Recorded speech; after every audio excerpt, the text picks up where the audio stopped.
Privacy.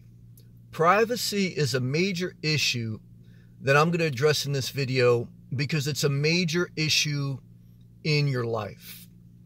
Privacy is so important that there are certain laws in America, in the United States of America, that are instituted to protect your privacy.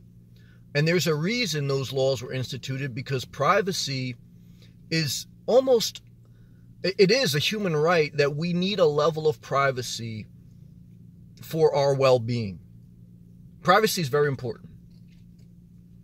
The ability to have intimate time for yourself, to not be under surveillance from others without you willingly participating, there's a level of that is hugely needed in life. But also, in equal proportion, what is also hugely needed in life is for connecting and sharing with others so that you can learn and grow, and that society and humanity on a global scale can connect, share, and grow. There's no way you go forward, there's no way society goes forward if there isn't a sacrifice of some privacy, of opening yourself up and sharing, versus just totally being isolated and never sharing. The parameters around privacy are always, are you willingly sharing your life, or are you being unfairly and unjustly spied on by others? When you share your life online, you are willingly exposing yourself to a certain degree to others. Whether it's a troll or a government agency, you are sharing your life. Why should you do that? Well, you share your life to connect with others because there's a need to. There's a need when you post something on Instagram, Facebook, or YouTube. You like to get a notification, and then you like to have dialogue with other like-minded people, whether it's just to connect on a friendship level, whether it's to learn something, to watch a tutorial. I can't tell you how much value I've gotten out of watching tutorials, whether it's watching something like how do you live out of your car, or how do you build a house, or how do you change a toilet bowl. That's value, that's content. Even having a post that makes you laugh or that's entertaining, that's value, that's content. But to get that value, to get that content, to connect, you share your life and you sacrifice privacy. What's my biggest downside in having a YouTube channel? Sacrificing my privacy. Exposing myself to others, whether it's trolls who just want to say negative things, they don't like you, they don't like your channel, they don't like your video, whether it's family members or friends who have fake profiles that spy on you just to see what you're up to because they're contentious people and they're not focusing on their own life, or whether it's something as government agencies spying on people to, see how the masses are moving. All those things are real and they should be considered, but they're not necessarily evil, they're just part of life. Since the beginning of time, government has been eyeing people to get a consensus of what people are doing.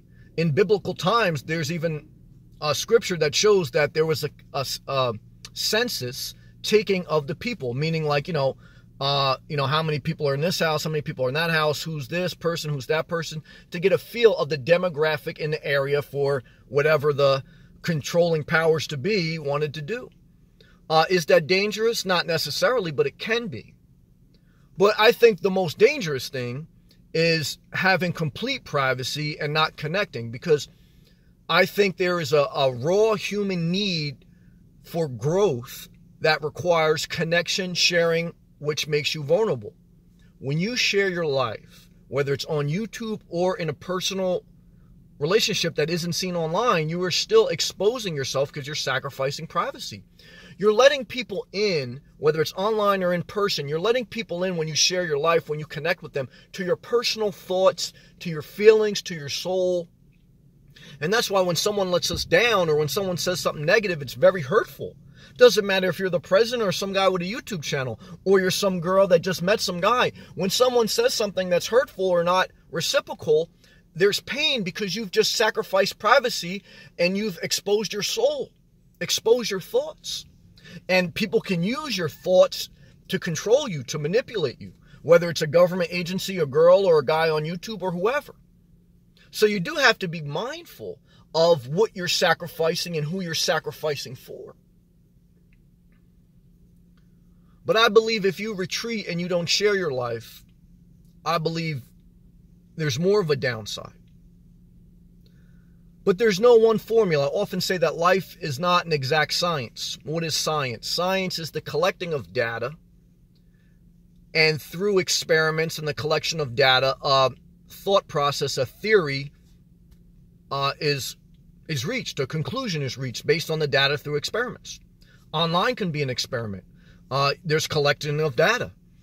Collection of data, whether it's something you Google or something you watch, everything's collected in some form. How it's collected and who monitors it, that's a level of privacy concerns. And you see that very much in real life. But if but a lot of times it's disingenuous. A lot of times people say, I don't want to share my life because I want to keep my privacy. Anytime you use the internet, you are sacrificing privacy. It doesn't matter if you have a fake profile. In today's technology era, you could have a fake profile that says, yeah, I'm buttface69. Anytime you're online, there's a IP address. There's a digital footprint that you leave online. And if you are doing destructive enough things, someone can find you. Because you're not just online without being traced. Everyone's traced to a certain degree. But surveillance can be a good thing. Surveillance finds a lot of criminals, solves a lot of murders. It can keep police brutality down. I think cop cameras, is a huge asset going forward to protect cops from being falsely accused and to protect citizens from being falsely, abused. So surveillance and exposing through the sacrificing of privacy has a level of value because it can protect people and it can help connect, build a broader, greater society, and it can cause you to grow because you're learning, you're growing, you're connecting with others, but there's a privacy sacrifice. I don't think you should be paranoid. I think you should be honest. Look, again, it doesn't matter if you're talking to someone in the street or if you're talking online, you are sacrificing your privacy whenever you open yourself up and you share and connect with others. But when you don't share and connect with others, you don't grow and you're not able to reach people at a mass level and impact lives and fulfill whatever mission plan that you have. Because there's a reason you're trying to share and connect, impact lives, grow a business, learn information, date. There's a reason you share your life. There's something you're trying to accomplish. And sharing your life on a mass level, such as a platform through the internet, you expose yourself to everyone so you can get a lot of negativity in, but you also have the upside of you can reach a lot of people and connect and move forward. So it's a give and a take. And society struggles with the give and a take, not just, and that's where you see the laws being debated, what surveillance is what. But overall, I think society is better with more surveillance cameras. I think it's better with more sharing, but I think it can get skewed too much one way where there's something that there is unhealthy, that if society's being too micromanaged. But you got to remember, government is just citizens. The government is just people. And that's why, who's in the army? Citizens. Who are elected officials? Citizens. Now, so the government is not and the same thing with corporations, this is people. But what you have to remember, sometimes a couple people out of that entire group can get too much power and then they can use surveillance for bad stuff.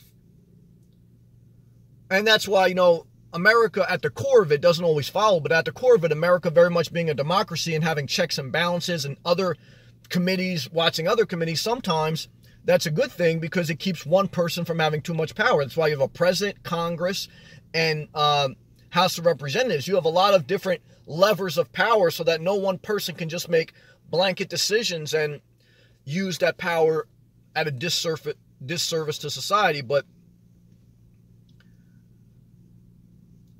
privacy is real.